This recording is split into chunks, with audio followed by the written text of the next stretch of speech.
And we're live. Oh my goodness. We continue to pivot. I was not entirely prepared for this to be videoed today, but we're gonna go with this. So if you watch our YouTube channel, which you should be doing, you will see that we're both in a single frame. Yeah, and I'm in gym clothes and just straight from the gym, but that's okay. That's how we roll. So I told Michaela we're just going to stick one camera. We normally have two cameras that we have isolated on each other. We moved our chairs together because the booms that hold our mics don't fit on the desk that we have. We pivot, and it works. And it sounds amazing either way. Keep moving forward. Always keep going. Yeah, you'll notice in our YouTube channel that we skipped a couple episodes because there's no video. We are missing a tripod. We need another tripod that we're acquiring probably today. Should have been yesterday, but you know, I spaced picking it up. Keep moving forward. I'll take the blame on that one. There you go. And we're still figuring out the lighting in here in this podcast studio that we built in our basement. But we're moving forward. And that's really what matters. When things get hard, you just keep walking. It's important that you keep moving forward. And it's important that regardless of how difficult the step may be and how imperfect that step might be, progression is the key. We talked about that a little bit in our last episode about Are You Happy? That it's the progression that brings happiness. And it's the progression that makes everything awesome. It's not the stagnation. And so in this specific episode, as with a lot of episodes, we had a particular situation the other day. Yes, we did. It's been an interesting couple years for us. That's an understatement. Had a lot of learnings and thought that this was something that really needed to be talked about because I feel like people avoid the hard times and the struggles and the trials and they dread it. Yeah. So often people avoid difficult situations because they know that if they go in some type of situation, it's going to be hard. And so they avoid it and then wonder why they as humans are soft.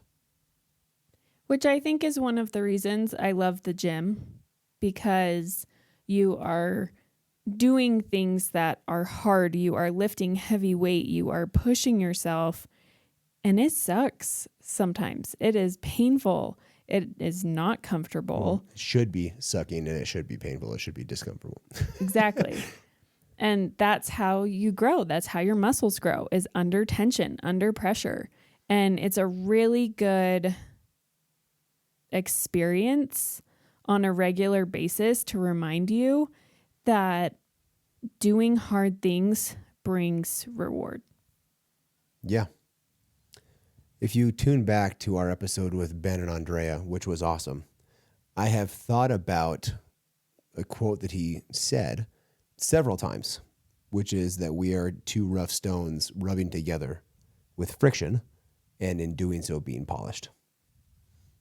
I've got a friend that has a company. They make really cool stuff. They make diamond rings. The whole ring is a diamond, 26 carats. And I was talking to him. He said, do you know how you polish a diamond? The hardest substance on earth? How do you polish that? Because the only way typically to polish something is to take something harder than what you're polishing, rub it around, and it rubs all the rough spots off. So the only way to polish a diamond is with diamond. You just grind diamond against diamond, and it makes it smooth and shiny and pretty. And I've thought a lot about that in the fact of what Ben was talking about with we're just two rough stones causing friction and in doing so becoming smooth. Life does that to you too. If you let it, you can stay in what most people call a comfort zone. I don't agree that it's comfortable at all. I think a comfort zone sucks. I think it's painful. I think it's hard. But so is the discomfort zone. You choose your hard. You posted that the other day. Yep.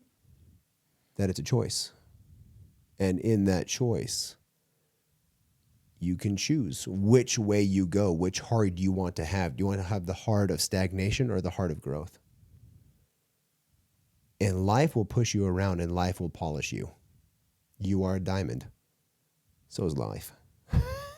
Life is beautiful in an amazing way. It will push you around. So this the other day, as Michaela pointed out, it's been a wild ride for years. A lot of years. Yeah.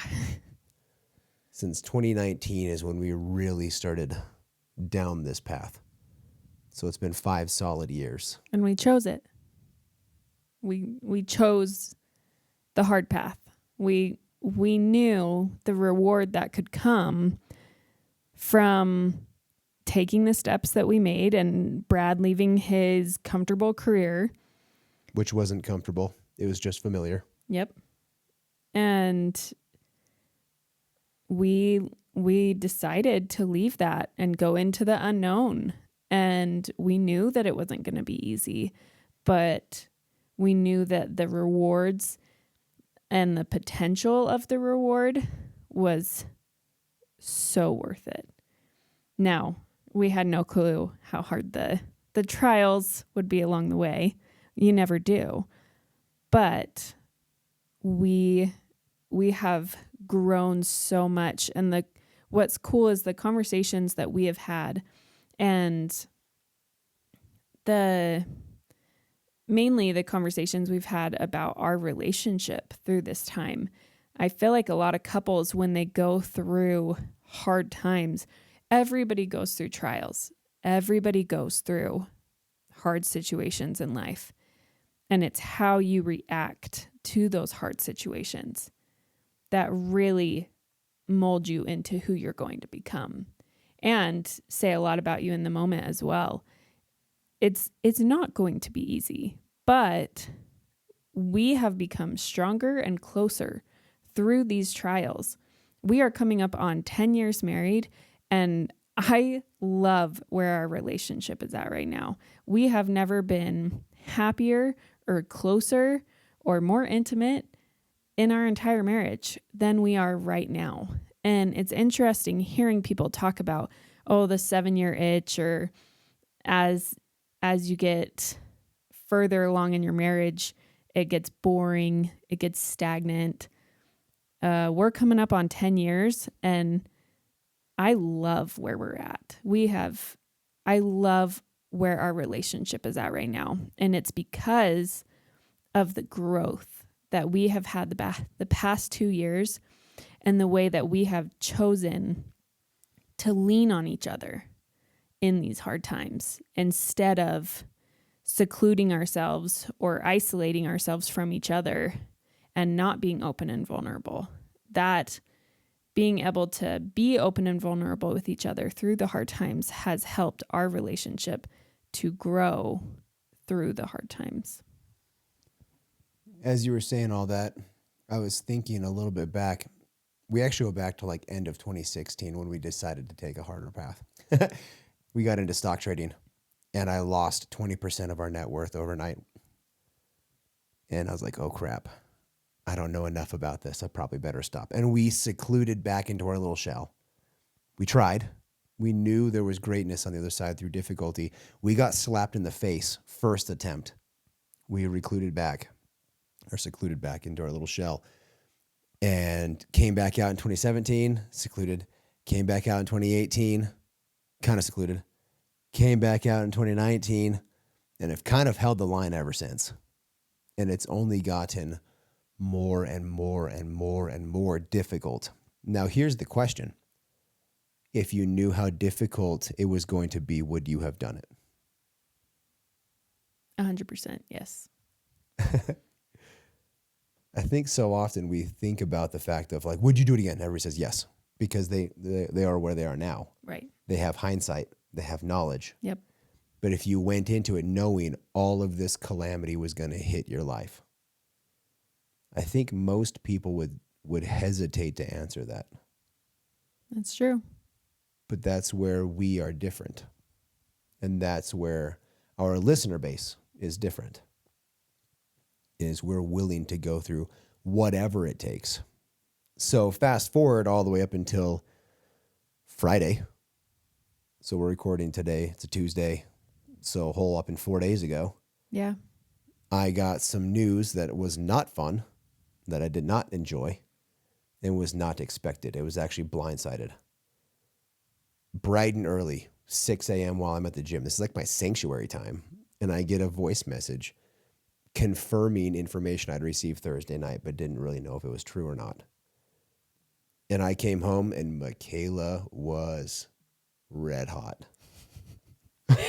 I was also in this group chat, so I knew about it when Brad was at the gym, and I literally was furious, and just because we had been working so hard, and this was just that light at the end of the tunnel that we could see it and we could almost touch it, and we were so excited about it, and then literally it's like you were reaching for it, and then everything went black again and it was gone. And I was devastated, but it was also just one of those super hormonal days for me. So then I also had all the red hot energy, and I had probably cried 2 or 3 times before you even got home from the gym. Yep. So I came home to a rage. I was also not happy. And my gym workout was not as efficient as it could have been. I ended up coming home early because I was just kind of meandering around the gym trying to do the movements, which I did them just quickly. And came home to a rage. And I had to take the time to be Michaela's foundation. Yeah. I had to be the reasonable, logical voice, mind, and have the difficult conversations that neither of us wanted to have while she's very upset, and letting those in the group chat definitely know her mind. Yeah. I was like, my first words when he came home were, I'm sorry, I really shouldn't have replied to that text message. I should have just, like, replying to a text message when you're in just a rage and just seeing red is never a good idea. No, it's not smart. Better wait. But I was like, I'm sorry. I sent the message. I shouldn't have sent it, but I'm so upset. And I have been trying to hold it together for you and trying to be strong for you. But I had just gotten to this breaking point that I just was at a loss, and I just couldn't hold it together anymore and just broke down crying. And I'm grateful that you were able to hold space for me to be able to let me process that and to just hold me while I cried and worked through it. Yep. So I was Michaela's firm foundation while she processed, while she worked through. She makes it to the other side, and then 10 minutes later, not even that, probably 5 minutes later, after I had just been able to let go a little bit, I was upstairs, and Brad came upstairs and kind of was just hugging me, and I could feel that you were holding it back. I could feel you trying so hard to keep it together. And I remember I told you, I said, you need to feel this. Yep. You need to feel this. You need to let it flow, because I could feel your energy of trying to just hold things together as much as possible, and giving you that permission to say, I understand you just held space for me. Now it's my turn. Now I get to be that for you. So I'm going to hold you and let you process this. So 5 minutes later, from when I had just been crying, we go upstairs and I said, you need to feel this. You need to let it go. You need to let it flow. Let the emotion go through. And then you started crying while I held you. And that was our morning. It was rough. It was really rough. It was a lot of emotion, but it's important to feel, and it's important to let it pass. Not stuff it in Pandora's box and assume that it didn't happen. Not hide it away and lock it up, which most people do. When you do that, it's going to force its way out at some point. but let it flow like a river and just pass through, not holding it back. And the only reason I was holding it back is to ensure that you had made it through to the other side. Because it doesn't work really well when both there. we're both there, both in our own whatever you want to call it, feeling of emotion, which happens. Yeah. Has happened a time or two in our marriage, but we've always been able to hold space for the other person. You can tell they are struggling greatly and they need somebody, and you're their somebody. They only got one person. I only have you, and you're my somebody. And so when I came upstairs, one, because I had to get ready for today. I had to take a shower and get ready, but I was also seeking you out because you're my person that I can hold, that I can be embraced by, and then just let it go, not in isolation. Yeah. There's a lot of power in letting emotion flow with somebody that is either your person, and if you don't have a person right now, a close person that you trust wholly to simply hold space for you.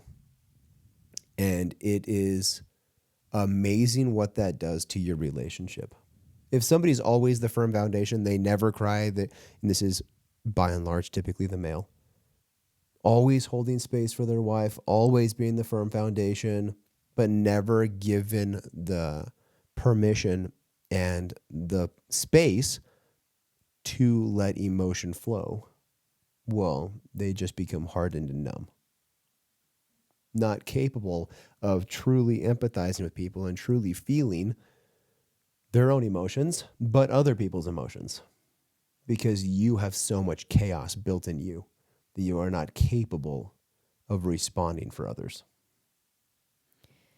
It's funny to say, but these are some of my favorite moments is when we are able to hold space for each other and have these moments of true vulnerability, because we grow closer in those moments and we are able to become one in those moments, to be there for each other in your hardest moments, when you're struggling, when you're so vulnerable and you just need that person. And then you are able to receive that person who is able to hold you. We grow stronger every time that happens.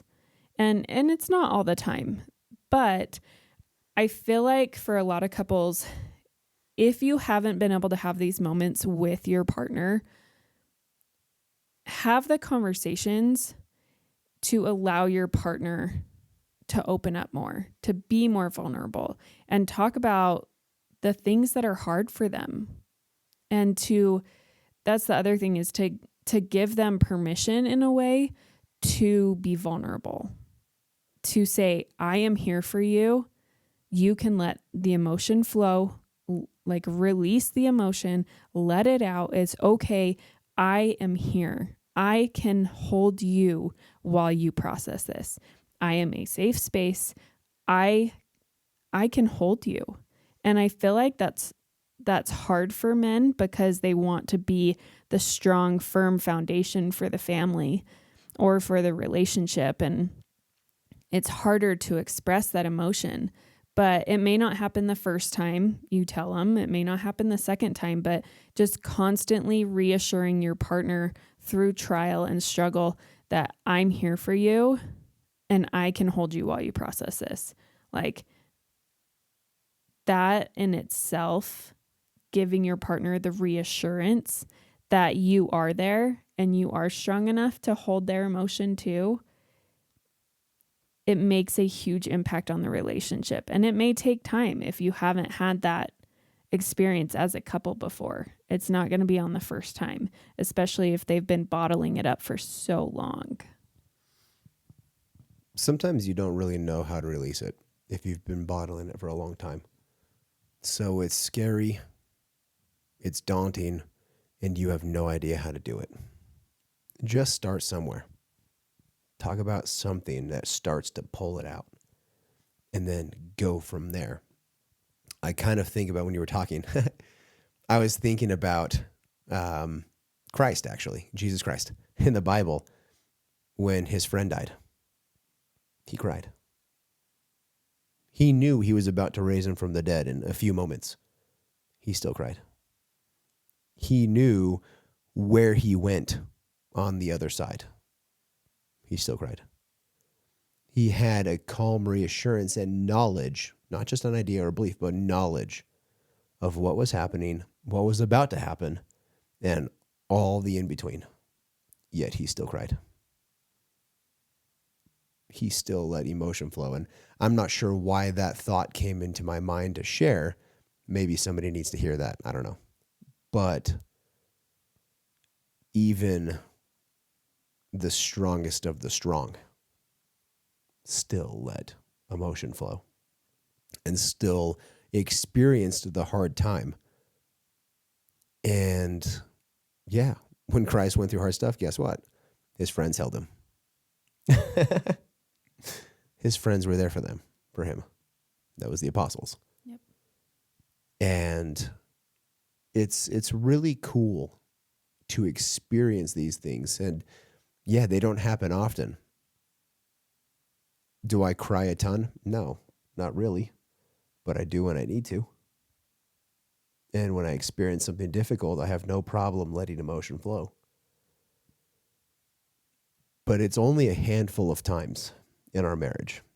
And each and every one of them is branded in my mind as moments of growth and moments of coming together a little more.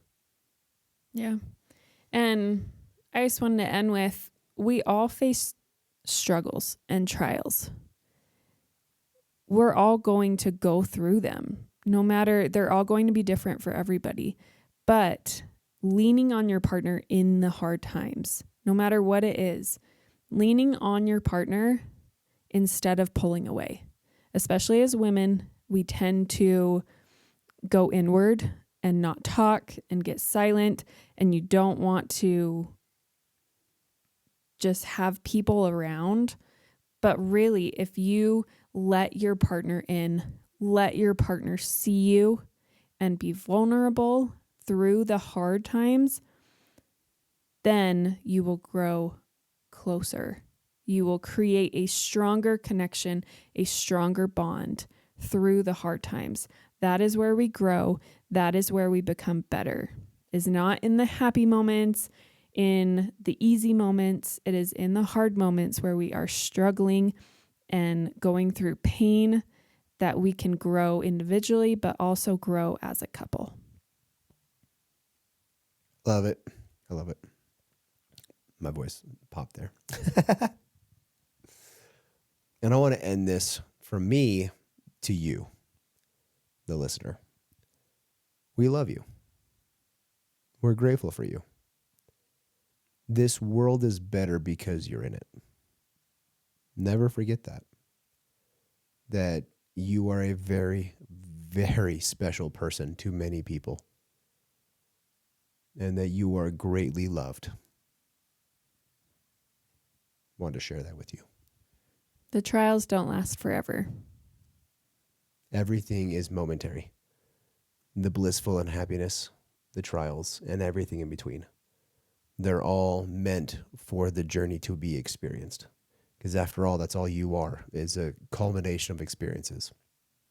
So, have this conversation with your partner.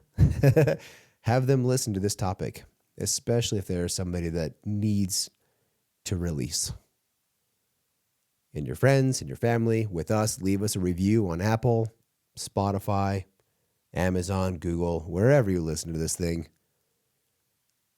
Like this thing, subscribe to it, download it for future listenings. Until next week, we love you. Bye.